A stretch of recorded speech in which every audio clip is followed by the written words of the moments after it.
नमस्कार दोस्तों, स्वागत है आप सभी का हमारे YouTube चैनल में एक बार फिर से। इससे पिछली वीडियो में हमने जाना था कि अरस्तू के नागरिकता संबंधी विचार क्या हैं। ठीक है, अरस्तू किन आधारों पर नागरिकता किन लोगों को देते हैं और किन लोगों को नहीं देते हैं। यहाँ तक कि हमने उसमें काफ़ी डिटेल में बात की है अरस्तू के ऊपर। उनके कई विचार जाने हैं, जैसे कि राज्य के भी विचार हमने उनके कुछ जाने हैं, और फिर नागरिकता तो हमने उसमें डिस्कस की ही है। तो यदि आपने हमारा वह वीडियो नहीं देखा है तो कृपया पहले आप वह वीडियो देखें, उसके बाद आप ये वीडियो देखें, ताकि आपको अच्छे से समझ आ सके, कॉन्सेप्ट पूरा क्लियर हो सके कि अरस्तू नागरिकता के ऊपर उनके क्या विचार हैं और उनकी क्या आलोचनाएं हैं, जो कि अब हम इस वीडियो में डिस्कस करेंगे। तो देखिए, मेरा जो मोटिव है दोस्तों, वो ये नहीं है कि आपको किसी भी चीज़ के बारे में रटा देना या फिर किताबों से रटी रटाई बातें आपको बता देना। ठीक है, मेरा मोटिव ये है कि आपका जो है कॉन्सेप्ट बिल्ड कर दिया जाए, ताकि अगर एग्ज़ाम में आप जब क्वेश्चन को फेस करते हैं तो आप अपनी तरफ से भी काफ़ी अच्छे से लिख सकें। और अपनी तरफ से आप जब ही लिख पाएंगे जब आपको कॉन्सेप्ट अच्छे से क्लियर होगा। ठीक है दोस्तों, तो चलिए शुरू करते हैं। अब आज का जो हमारा टॉपिक है क्रिटिकल इवैल्यूएशन, है ना, of the Aristotle view on citizenship. ठीक है, तो इसमें सबसे पहला पॉइंट है, और हाँ मैं आपको ये बता दूं कि इसके अंदर मैंने इस वीडियो में कई पॉइंटों में डिवाइड कर दिया है इस टॉपिक को आलोचनात्मक, ताकि आपको सुविधा अनुसार आप इसे समझ सकें और आप इन्हें नोट डाउन भी कर सकते हैं। आधुनिक प्रजातंत्र पर लागू न होना, ये हमारा पहला पॉइंट है। ठीक है, not applicable to modern democracy. तो इसमें क्या आता है, तो अरस्तु द्वारा नागरिकता की परिभाषा आधुनिक प्रजातंत्र पर सही नहीं बैठती है। आज का युग इसके अंदर अप्रत्यक्ष होना चाहिए, ये टाइपिंग मिस्टेक है। अप्रत्यक्ष प्रजातंत्र का युग है। सभी नागरिक न तो विधि निर्माण के कार्य में भाग ले सकते हैं और ना ही न्याय प्रशासन में। तो कहने का अर्थ ये है कि दोस्तों, हम जो है आज जिस युग में रह रहे हैं, यहाँ पर डायरेक्ट डेमोक्रेसी नहीं है। कई देशों के अंदर जो है रिप्रेजेंटेटिव फॉर्म ऑफ गवर्नमेंट है। ठीक है, तो इसको क्या कहेंगे हम, अप्रत्यक्ष प्रजातंत्र, जिसमें कि हम अपने प्रतिनिधि को चुनते हैं और फिर वह संसद में जाकर नियम कायदे कानून बनाते हैं, यानी कि शासन करते हैं। हम डायरेक्ट नहीं करते हैं कोई भी काम। तो आज के युग में अरस्तु की जो नागरिकता की अवधारणा है वो बिल्कुल फिट नहीं बैठती है। ठीक है दोस्तों, अगर ये मान ले तो फिर कौन होगा। तो फिर तो आज के युग में देखें तो जो लोग मंत्री हैं, जो फिर न्याय में जो कोर्ट में बैठते हैं और जो संसद में बैठते हैं, विधानसभाओं में बैठते हैं, विधान परिषदों में बैठते हैं, वही लोग नागरिक हैं। हम तो कुछ भी नहीं है फिर, है ना। तो ऐसा नहीं हो सकता। तो इसलिए ये अरस्तु की नागरिकता का जो सिद्धांत है, ये आज के युग में बिल्कुल सही नहीं है। और तो देखिए, बहुसंख्यक वर्ग को अनागरिक कर देना। ठीक है, तो इसके अंदर आता है हमारा अरस्तु की नागरिकता की परिभाषा के अनुसार राज्य की जनता का बहुसंख्यक भाग अनागरिक ही रहेगा। उसने समाज के बहुसंख्यक वर्ग को नागरिकता से प्राप्त होने वाले लाभों से पूर्णतः वंचित कर उनकी उन्नति के द्वार सदा सदा के लिए बंद कर दिए हैं। तो आप ये देखिए कि इसके अंदर हम जो वोट देने का अधिकार होता है, ये हमारा पॉलिटिकल अधिकार होता है, यानी कि राजनीतिक अधिकार। तो इसको इन्होंने सदा सदा के लिए बंद कर दिया है बहुसंख्यक वर्ग का, क्योंकि ये कुछ ही लोगों को देते हैं अधिकार जो न्याय प्रशासन में और विधि निर्माण में कार्य कर रहे हैं। तो आप समझ सकते हैं कि इस पॉइंट का क्या अर्थ है, बहुसंख्यक वर्ग को अनागरिक कर देना। ये हमारा दूसरा पॉइंट है। चलिए तीसरे पॉइंट पर आते हैं। तो ये है संकुचित परिभाषा, नैरो डेफिनेशन देना सिटीजनशिप की। अरस्तु की नागरिकता की परिभाषा अत्यंत संकुचित है। संकुचित मतलब एक श्रिंक है, बहुत ज़्यादा नैरो है। ठीक है, केवल विधि निर्माण संबंधी और न्यायिक कार्य में भाग लेने वाले व्यक्ति ही यदि नागरिक हो, तो राजतंत्र और कुलीन तंत्र में नागरिकों की संख्या कितनी कम होगी। तो देखिए दोस्तों, जैसा कि आप सभी को पता होगा, राजतंत्र में राजा जो है वही शासन करता है और उसके जो भी मंत्री सेना वगैरह हैं वही उनके द्वारा ही शासन होता है, तो वही नागरिक हैं। ठीक है, और कुलीन तंत्र में कौन होता है। देखिए दोस्तों, अगर आपको नहीं पता है कुलीन तंत्र किसे कहते हैं, तो देखिए इसका अंग्रेजी में इसे हम बोलते हैं एरिस्टोक्रेसी। एरिस्टोक्रेसी में जो कुलीन लोग होते हैं समाज के, तो वही लोग शासन करते हैं, तो इसे हम एरिस्टोक्रेसी कहते हैं। जो एलिट लोग होते हैं वही लोग शासन में भाग लेते हैं, तो इसे हम कुलीन तंत्र कहते हैं।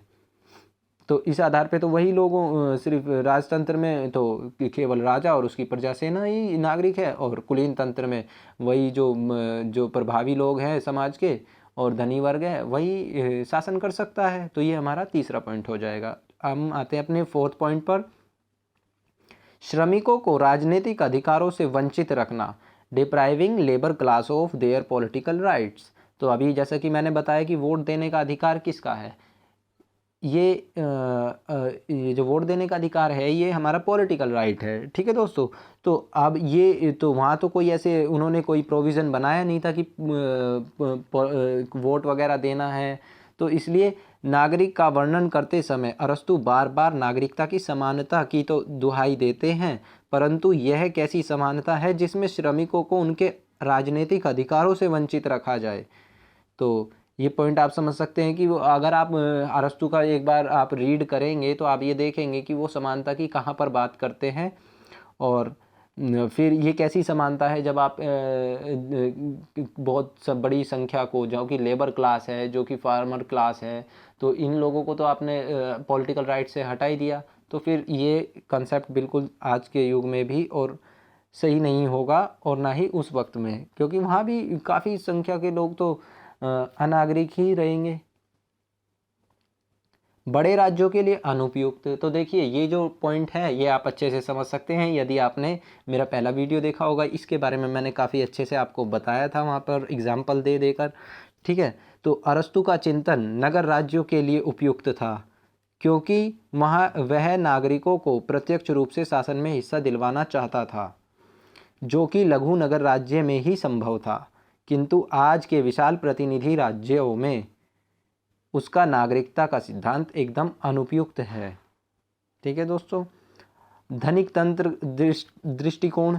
तो देखिए अरस्तु के अनुसार केवल उन्हीं व्यक्तियों को नागरिकता प्राप्त होनी चाहिए जिनके पास संपत्ति हो। इसका तात्पर्य यह हुआ कि केवल धनवान व्यक्ति ही कानून निर्माता या जूरी, यानी कि न्याय प्रशासन में जो लोग होते थे, जो जजेस वगैरह होते थे, तो उन्हें जूरी कहा जाता था, तो जूरी के सदस्य के रूप में कार्य कर सकते हैं। धनी व्यक्ति कानून का निर्माण केवल अपने वर्ग के हित की दृष्टि से ही करेंगे, और इसका दुष्परिणाम निर्धन वर्ग को भोगना पड़ेगा, ठीक है दोस्तों। क्योंकि अगर मान लीजिए ये जो धनिक तंत्र का दृष्टिकोण है, इसके तरीके से आप समझिए, जिन लोगों के पास संपत्ति है तो वही कानून निर्माता अगर बन जाएंगे, वही अगर शासन में भाग लेंगे, वही नागरिक हो सकते हैं, तो फिर वो कानून किसके लिए बनाएंगे, वो अपने हितों के लिए ही कानून बनाएंगे। जो लेबर क्लास है, जो गरीब लोग हैं, तो उनके लिए तो वो नहीं सोचेंगे इतना, सबसे पहले तो वो अपने लिए सोचेंगे ना। तो ये इसका एक आलोचनात्मक पहलू है अरस्तु के नागरिकता दृष्टिकोण का। तो नेक्स्ट है हमारा स्त्रियों को नागरिकता से वंचित करना। अरस्तु का कथन है कि स्त्रियां बचपन में अपने माता पिता पर निर्भर रहती हैं, यदि सेवा करती हैं तो मालिक पर निर्भर हो जाती हैं, और और शादी के पश्चात पति पर आश्रित होती हैं। वह किसी न किसी पर निर्भर होती हैं, इसलिए उन्हें नागरिकता का अधिकार नहीं दिया जाना चाहिए। प्रश्न यह उठता है कि यदि कोई स्त्री किसी पर भी निर्भर ना हो और अच्छी संपत्ति की स्वामिनी भी हो, उसको नागरिकता क्यों नहीं दी जा सकती? ऐसे सवालों पर अरस्तु मौन है। तो आप समझिए अरस्तु जो है नागरिकता का जो अधिकार है वो स्त्रियों को देने के बिल्कुल भी पक्ष में नहीं है, ठीक है। तो प्रश्न यहाँ पर प्रश्न यह उठता है कि अगर मान लीजिए किसी जो स्त्री है वो ना तो किसी की दासी है, ना ही मालिक का काम करती है, या कुछ भी नहीं है, वो एक स्वामिनी है, एक इंडिपेंडेंट लेडी है, और उसके पास प्रॉपर्टी वगैरह संपत्ति भी है, तो क्या अरस्तु देंगे उसको अधिकार? वो इस चीज़ पर मौन रहते हैं। ये हमारा टॉपिक था। और इसके बाद हमारा नेक्स्ट पॉइंट है अधिकारों के स्थान पर कर्तव्यों पर जोर देना, ठीक है। अरस्तु नागरिकों के लिए कर्तव्यों पर ही अधिक ध्यान दिया है। उनके अधिकारों का स्पष्टीकरण उसने नहीं किया है। वस्तुतः नागरिक के लिए कर्तव्यों के साथ साथ अधिकारों का विशिष्ट महत्व होता है। तो देखिए, अगर हम जैसे अपने कॉन्स्टिट्यूशन में देखें तो हमारे पास कुछ फंडामेंटल राइट्स हैं जो कि हमारे पार्ट 3 में लिखे हुए हैं, ठीक है दोस्तों। और उसके साथ ही हमारे पास पार्ट मैं नहीं बताऊंगा ये पार्ट, आप मुझे कमेंट बॉक्स में बताइएगा जो भी लोग वीडियो देख रहे हैं, या अगर आपको नहीं पता तो आप गूगल करके देखिए कि हमारे जो फंडामेंटल ड्यूटीज़ है वो किस पार्ट में लिखी हुई हैं, ठीक है। तो हमारे अगर कॉन्स्टिट्यूशन अगर हमारी फंडामेंटल ड्यूटीज़ बताता है तो वो हमारे कहीं ना कहीं फंडामेंटल राइट्स भी बताता है, क्योंकि देखिए किसी भी शासन में राइट होना बहुत ज़रूरी है। डेमोक्रेसी के अंदर डेमोक्रेसी चल ही नहीं सकती, ठीक है। डेमोक्रेसी का पहिया चल ही नहीं सकता जब वहाँ पर राइट्स ही नहीं होंगे लोगों पर, अगर वहाँ पर फ्रीडम ऑफ स्पीच नहीं होगा, है ना, और जो इक्वालिटी का राइट है वो नहीं होगा, ये सब चीज़ों के राइट नहीं होंगे तो फिर वो डेमोक्रेसी किस काम की, वो डेमोक्रेसी नहीं कहलाई जाएगी, ठीक है दोस्तों। तो यही है इस पॉइंट का अर्थ। अब बात करते हैं हम आंगिक एकता की धारणा के विरुद्ध, जो उनकी अपनी खुद की जो ऑर्गेनिक थ्योरी थी, ठीक है, जो कि हमने पिछली वीडियो में डिस्कस किया है, तो उसके भी विरुद्ध जाती है। वो उन्हीं जो नागरिकता का उनका सिद्धांत है वो उनकी जो आंगिक अवधारणा है राज्य की, उसके भी विरुद्ध जाती है। अरस्तु नागरिकता संबंधी धारणा उसके राज्य के आंगिक सिद्धांत संबंधी मान्यता के भी विपरीत है। शरीर का निर्माण विभिन्न अंगों से मिलने से होता है तथा उसके लिए भी सभी अंग महत्वपूर्ण होते हैं। अरस्तु राज्य रूपी शरीर का विभिन्न आवश्यकताओं की पूर्ति करने वाले अंगों को नागरिकता के अधिकार से वंचित कर उन्हें निष्क्रिय और महत्वहीन बना देता है। तो देखिए दोस्तों, अगर आपको नहीं पता कि ऑर्गेनिक थ्योरी अरस्तु की क्या है, तो अरस्तु कहते हैं कि जो राज्य है ये जो आंगिक थ्योरी होती है कि मानिए कि राज्य सभी लोगों से मिलकर बना है ना। ये वीडियो में हमने पिछली वीडियो में मैं इसके काफ़ी अच्छे से बता चुका हूँ, फिर भी मैं थोड़ा सा आपको यहाँ एक्सप्लेन करने की कोशिश करता हूँ कि देखिए कई लोगों से मिलकर राज्य बना होता है, ठीक है दोस्तों।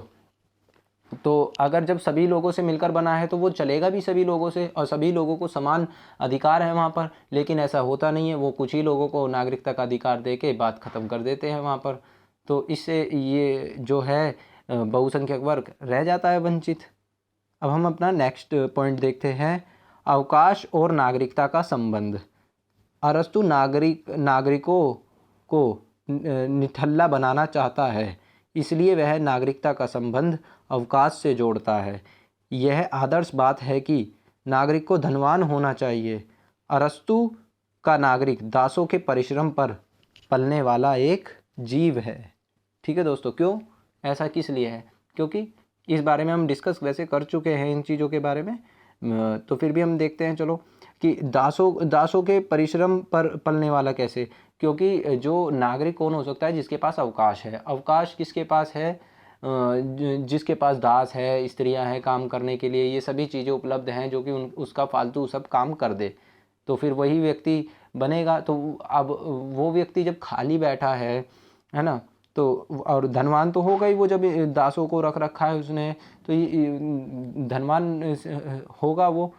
तो इसी तरीके से वो परिश्रम पर पलता है, किनके, दासों के परिश्रम पर पलने वाला एक जीव है उनका जो नागरिक है अरस्तु के राज्य का। तो दोस्तों आज के लिए बस इतना ही। आई होप कि आपको ये वीडियो पसंद आया होगा। यदि आपको वीडियो पसंद आया तो चैनल को सब्सक्राइब करिए, और यदि आप किसी भी टॉपिक पर वीडियो चाहते हैं पॉलिटिकल साइंस से रिलेटेड तो आप मुझे बताइए, मैं उस पर वीडियो ज़रूर बनाऊँगा, ठीक है दोस्तों। तब तक के लिए धन्यवाद। अगर आपको वीडियो पसंद आई है तो लाइक और सब्सक्राइब ज़रूर करिए दोस्तों, इससे मुझे मोटिवेशन मिलेगा। चलिए मिलते हैं नेक्स्ट वीडियो में।